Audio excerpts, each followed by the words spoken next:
সমগ্র সৃষ্টিগুলি আল্লাহকে সেজদা দেয়, সূর্য আল্লাহকে সেজদা দেয়, চাঁদ আল্লাহকে সেজদা দেয়। নবী বলেন, সাহাবীরা তোমরা কি জানো সূর্য কোথায় যে ডুবে যায়? সাহাবীরা বলেন, আল্লাহ রাসূলু আলাম, আল্লাহ জানে এবং নবী ভালো জানে।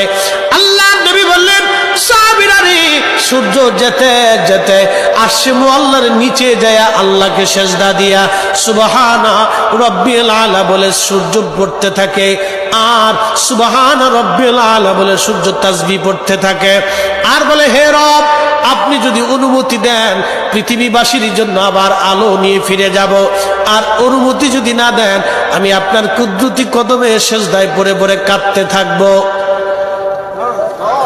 আল্লাহ নবী বললেন, সূর্য থেকে আমার রব অনুমতি দেওয়ার কারণে সকালবেলা তোমরা সূর্যের আলো পাও, কিয়ামতের পূর্ব সময় অনুমতি দেবে না, দেবে না, দেবে না।